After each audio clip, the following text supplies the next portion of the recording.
ভবিষ্যতেও দেখবো না। আপনার তো আমাদের শাসন করেছেন বলি দিয়ে, কথা বলতে কেন? রাত্রে ফোন করে কোথায় আছো? তৌবকের বাগানে আছি। শেয়াল কুত্তা গুলো আফসোস করতো আল্লাহর কাছে, আল্লাহ যে বাগানগুলো আজকে আমাদের জন্য, সেই বাগানে আমি পাওনা শুয়ে গেছি। কথা বলতে কেন? আহা, তু দেয়ার তু বড় আজ নামাই বাম, অবশ্যই এর শাস্তি পেতে হবে, হয় দুনিয়ায় নইলে কোথায়? কোথায়? জলান্নাথ বাবাজি, হায় রে কপাল, কি দুর্ভাগা! এই 15-16 বছর আমাদের উপরে স্টিম রুলারের মতন চালানো হয়েছে।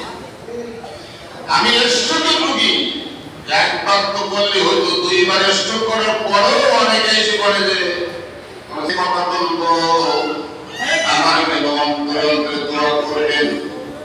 যেহেতু আমি ব্রেন স্ট্রোকের রোগী, কথা বলতে গেলে কথাগুলো বলতে গেলে জোরে বলতে হয়।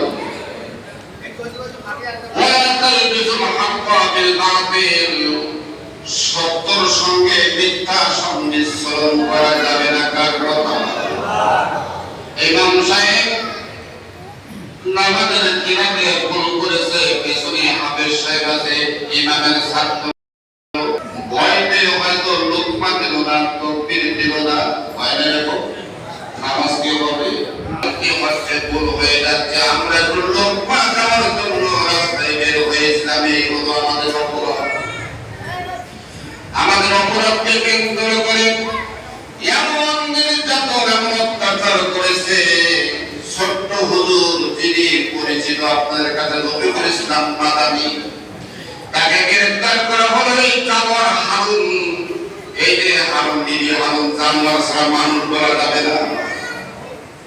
এই বিবি হারুন তাকে তার ওই কাঠগড়ায় নিয়ে শরীর থেকে জামা কাপড় সব ফেলে দুরান্ত করছে।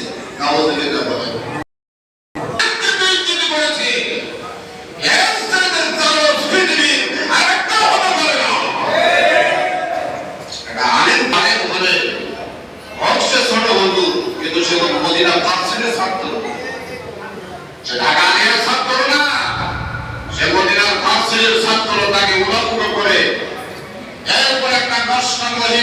তার পাশে কান করে ছবি তোলা হচ্ছে। ছবি হায় রে কপাল! আল্লাহ পাক বলেন, কুল সিরু ফিল আরদ, জমিনে তোমাদেরকে দিয়েছি বিচরণ করার জন্য। হায় না তাযহাবুন, কোথায় যাচ্ছ? কোন পথে যাচ্ছ? সেই পথটা তোমার জন্য সঠিক কিনা? আজকের মানবতার মুক্তিযুদ্ধে